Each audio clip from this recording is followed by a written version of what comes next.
Good morning, wrestling fans.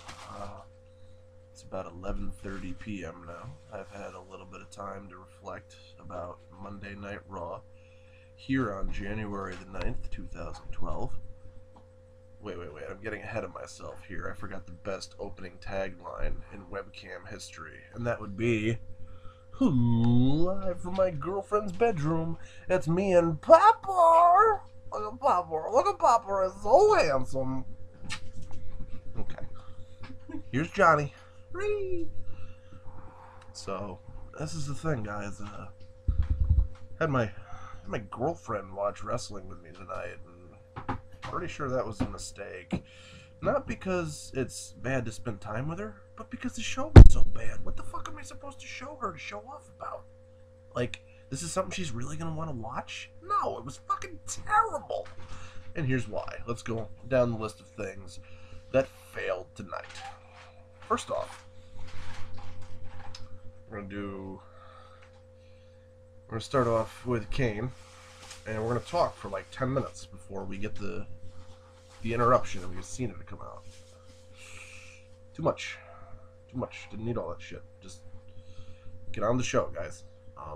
We don't need ridiculous promos that turn into brawls that go outside. I'll give it this. It was nice to see John Cena get a fucking uppercut into a bunch of cardboard boxes. That was a little bit funny. But really, the whole brawl through the backstage here didn't do it for me, guys. Why don't we start with a match? Just wondering. You know, I understand that they're trying to build toward the Royal Rumble. I get it. I understand that Kane and Cena is like, you know, one of their more hot storylines or whatever. I'm there, okay? It's not that I don't understand what they're doing with this. I'm just not a fan of how they're doing it. I don't think Kane should be talking near as much. I think he should be walking out there, beating ass, shutting up, and going home. It should be a done deal. I don't know. Embrace the hate. Why are we doing a promo for that long? You know, like, I don't get it. And then to have Kane on TV, like, as many times as he was tonight, just to me, it's like oversaturation almost. And he's not even going after Cena. He's going after Ryder. And he's going after Ryder's girlfriend. And it's not scary. It's, like, stupid. To me. This is my opinion. This is my video. Right. So, we get Daniel Bryan versus Kofi Kingston in a squash match, I guess. It was like a 2-minute match. It felt like a 2-minute match. I don't know what I'm trying to do. I mean, at least let the guys go out there and perform a little bit. I understand that we had to have a promo segment with Big Show to set up a match for SmackDown, but, this is Raw, right? And if we're going to set up a match, why don't we set it up for the Rumble? Right? Royal Rumble's the next pay-per-view? No? What the fuck do I know? I mean, if they're going to play the video package from SmackDown about how fucking, you know, Daniel Bryan got, you know, Mark Henry to interfere blatantly and then got himself the victory that way through disqualification. Whatever. You know, if we're going to set up the match, it's going to be a no disqualification, no count-out match. Why would it be on SmackDown? Why would it not be at the pay-per-view? That's what I don't get. If this is the story that they're going to go with, if Big Show is, you know, the guy that had the title, lost the title to Bryan, and gets the rematch, why then would it not be at the pay-per-view? Just, this is my thoughts, you know, like, what else are they going to do with the Rumble? You know, like, they've got 3 weeks to build. If they're devoting another week to the Big Show and Bryan, and if Big Show doesn't win the title, then what do they do to build up to the match at the Royal Rumble? It doesn't make sense to me. Because if Bryan beats him on SmackDown, you know, it's like, then Big Show shouldn't still be a number 1 contender. That's how I feel. It's just, it's really going to kill the storyline to me. What else bothered me tonight? I liked the tag match. I liked Sheamus and Santino versus Wade Barrett and Jinder Mahal. I really don't really like Jinder Mahal at all. I think this ship really sailed on this guy with the whole Great Khali involvement. It never went anywhere. Khali got wins over this guy, and then Khali is injured, and they're probably never going to use him again. Hopefully, I don't know. It's all weak. It's very watered down. It's crap. And I feel like Jinder Mahal is just there to advance Sheamus, you know, up the card, and then he's done. Like, what are they going to do with him after that? He's this heel that never went anywhere. Like, you can't be a good heel if you never win. You know what I mean? Like, it's retarded. So, here's the thing. What the fuck happened next? We had a 1-hour main event, which was CM Punk versus Swagger. Okay, so the storyline is that he's softening up Punk for Dolph Ziggler at the Rumble or whatever. Okay, that makes sense. We had how many rest holds and stupid shit and commercial breaks during this match, right? And then at the elbow drop, we have the botched 1-2-3 count, which I don't think that they was planning to do that ahead of time. I think that was actually just a stupid slip on the ref's part because they were probably telling him in this little earpiece to let's bring this thing home, let's go, because they were running out of time. Because they had to have the other stupid shit that happened tonight, like Jericho's, second debut where he said nothing again. Like, if it's not going to be any different than last week, why bother? Why spend 10 minutes on that? When I give Brodus Clay a real gimmick and a real match? Oh, that's another thing that bothered me tonight. Brodus Clay. After all this hype, after all these weeks, after these monster vignettes that they showed of him, as a guy that could take out anybody, felt no remorse, no pain, wanted to just kill people, essentially. Now he's going to be like a really dumb Ernest the Cat Miller ripoff. Am I seeing this right? Like from the planet Funk? Like, what? The Funkasaurus? This is what they did to the guy? They dressed a 375-pound man up in a tracksuit? This guy's probably never run a day in his life. Even Steph thinks this is bad. I was embarrassed for him. She was embarrassed for him. Are you hearing this? This is her first time watching wrestling, guys. And she's like, no, this is dumb. I can't do this. She likes Sheamus. Fella. Sheamus is going to win the Royal Rumble, fella. That's what she thinks. Because he's the Great White. Because he's from Ireland. Because he talks like this sometimes. He's got cool hair. He has cool hair. It's the color or the way it is or what? Like, what do you like most? How it stands up? Like, it does remind me of the Muppet. He did that segment. Of the Muppet segment. She knows about that because I showed it to her. Yeah. I'm smart. She's smart. We're gonna have smart ferret babies. Look at this. Come here. Come here. Peach is not the smartest one, but she's alright. I mean, she bites me and stuff, but it's okay. Hi, Peach. Go away. I don't want you to. Okay. Stealing my camera time. This main event was garbage. I don't know why Kane had to attack Zack Ryder, a guy that holds a mid-card title, to get into Cena's head, while Zack Ryder's trying to go on a date with Eve. Even though he's got a match against Swagger on next week, which has nothing to do with Kane. So this was like a pointless attack thing that's not going to continue. I don't get it. I mean, I'm probably not the only one that's confused. I'm not seeing the bigger picture here with the WWE. I think this is like Crash TV type booking, and it's the wrong way to go. You've got a competitor in TNA that's doing simpler booking, and really, they're just doing it better. Like, TNA has honestly started off the year better than WWE has. It's a fact. It's not my humble opinion anymore. That's actually the truth. Now, WWE can save themselves if they take this in a different direction in the next couple of weeks, if they give us a really good Royal Rumble. But, I don't know. Like, I'm pleased with the Hall of Fame selections. I am. I think that Edge does deserve it. I think that the Horsemen deserved it fucking, 10 years ago. But why the fuck has Macho Man not been announced? Why was he not the first one to headline this thing? I understand that I'm like a complete Randy Savage mark, but there are millions, if not billions, of people out there that feel that Macho Man should be in the Hall of Fame.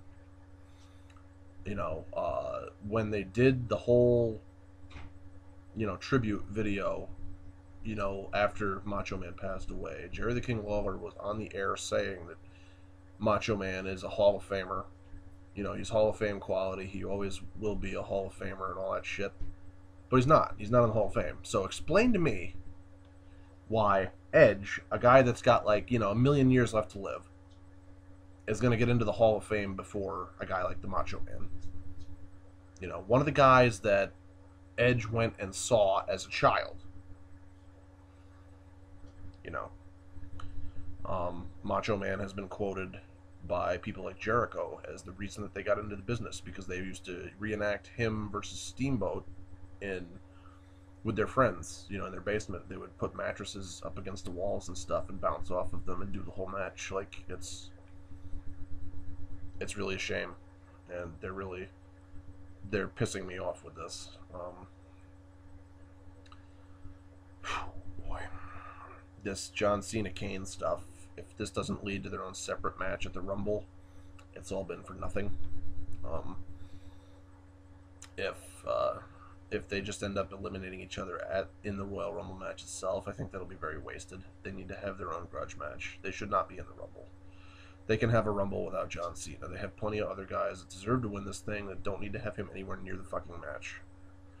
Royal Rumble is a draw in and of itself. It does not need Cena in it, especially if there's stupid rumors about Orton coming back and winning in his hometown, which I don't particularly think are true, but there are some others that are not as convinced. And it's still even a possibility, because who says that he doesn't enter number 30, eliminate 2 people, and then fucking leave? Like, he hardly has to do anything with his back to do that. Just clothesline somebody out of the ring, sneak up on him, whatever, throw him out. Element of surprise bullshit. Hooray. That would be so wasted. It'd be so dumb.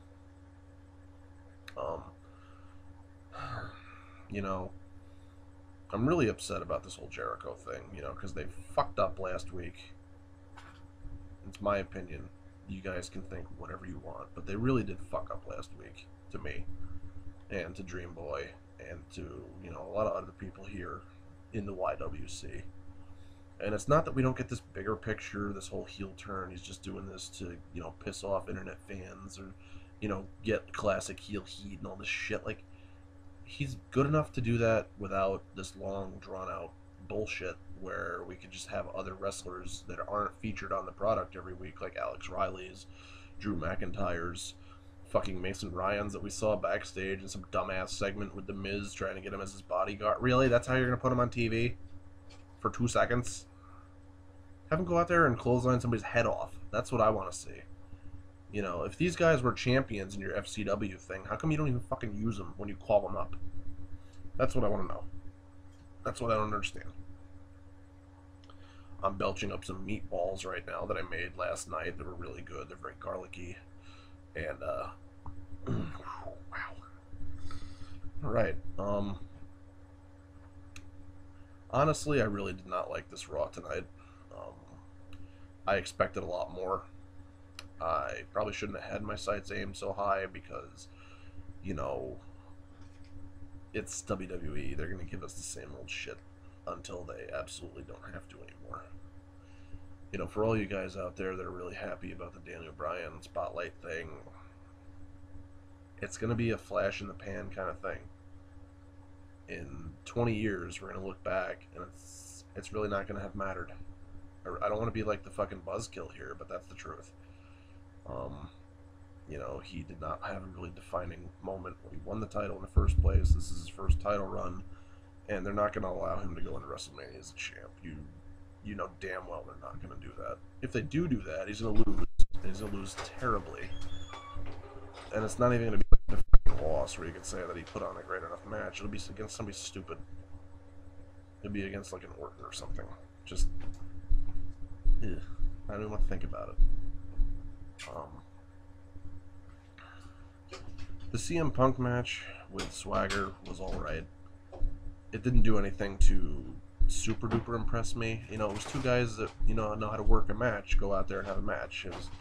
But there were so many rest holds and so much not movement, and it ate a lot of time where they could have had a lot of other stuff go on in the show. And if it's a fucking match for the title, why is it in the 1-hour main event? Why not put the Cena crap in the 1-hour main event? Cena has all of the kids as fans. CM Punk has the older demographic as fans. You want to feature CM Punk in your main event because he's got your main fucking title. And you want to do that because he doesn't have the 6-year-olds that are cheering for him. he's got the 28-year-olds like me on his side. And honestly, I mean, I'm not even all that high on CM Punk anymore.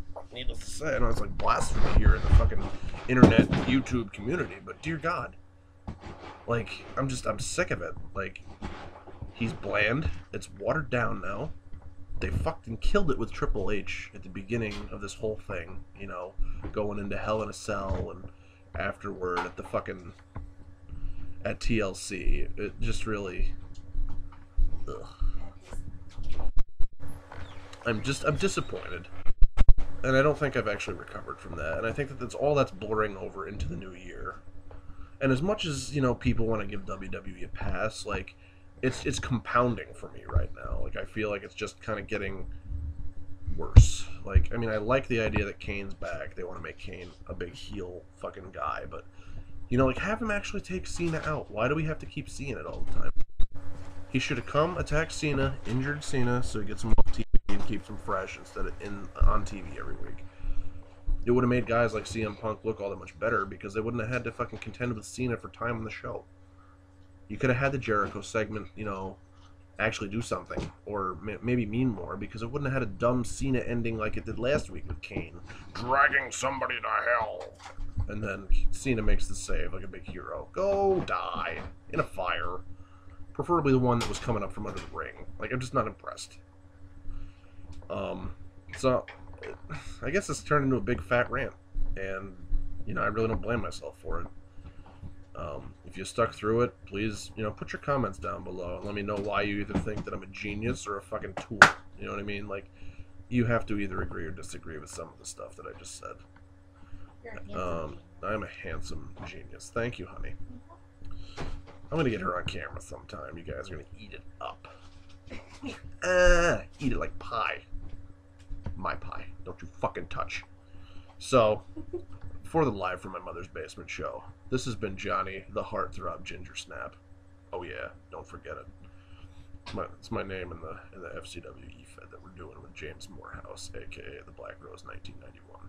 Shameless plug. You know, as always, let's just hope it keeps getting better, right? Royal Rumble's 3 weeks out. Let's just hope we get a surprise. Good night.